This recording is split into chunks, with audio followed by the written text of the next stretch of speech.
was 27 years old, I left a very demanding job in management consulting for a job that was even more demanding, teaching. I went to teach 7th graders math in the New York City public schools. And like any teacher, I made quizzes and tests, I gave out homework assignments. When the work came back, I calculated grades. What struck me was that IQ was not the only difference between my best and my worst students. Some of my strongest performers did not have stratospheric IQ scores. Some of my smartest kids weren't doing so well. And that got me thinking. The kinds of things you need to learn in 7th grade math, sure, they're hard. Ratios, decimals, the area of a parallelogram. But these concepts are not impossible. And I was firmly convinced that every one of my students could learn the material if they worked hard and long enough. After several more years of teaching, I came to the conclusion that what we need in education is a much better understanding of students and learning from a motivational perspective, from a psychological perspective. In education, the one thing we know how to measure best is IQ. But what if doing well in school and in life depends on much more than your ability to learn quickly and easily? So I left the classroom and I went to graduate school to become a psychologist.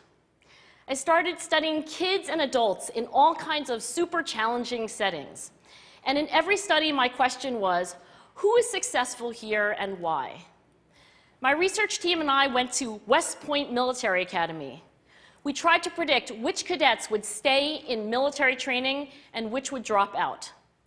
We went to the National Spelling Bee and tried to predict which children would advance farthest in competition.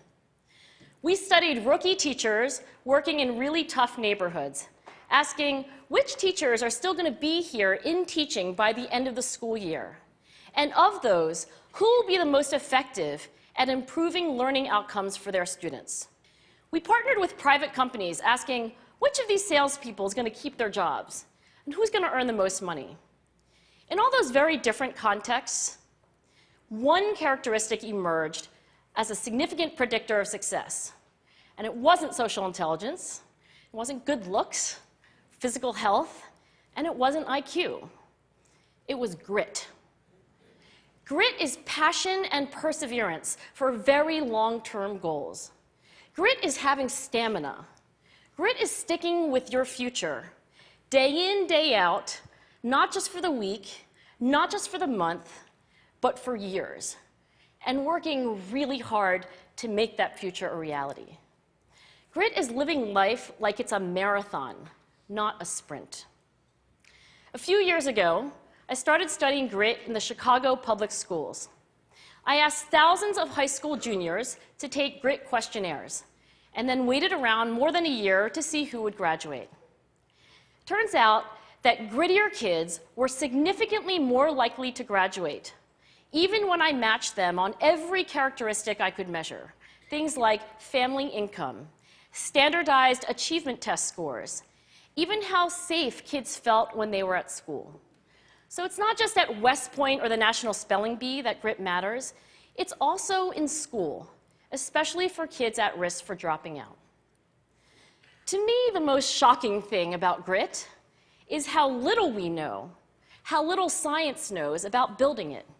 Every day, parents and teachers ask me, how do I build grit in kids? What do I do to teach kids a solid work ethic? How do I keep them motivated for the long run? The honest answer is, I don't know. What I do know is that talent doesn't make you gritty. Our data show very clearly that there are many talented individuals who simply do not follow through on their commitments. In fact, in our data, grit is usually unrelated or even inversely related to measures of talent. So far, the best idea I've heard about building grit in kids is something called growth mindset. This is an idea developed at Stanford University by Carol Dweck, and it is the belief that the ability to learn is not fixed, that it can change with your effort.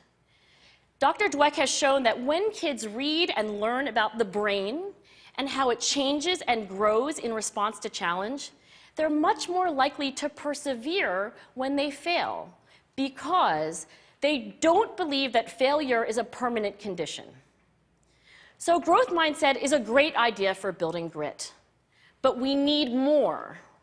And that's where I'm going to end my remarks, because that's where we are. That's the work that stands before us. We need to take our best ideas, our strongest intuitions, and we need to test them. We need to measure whether we've been successful, and we have to be willing to fail, to be wrong, to start over again with lessons learned. In other words, we need to be gritty about getting our kids grittier. Thank you.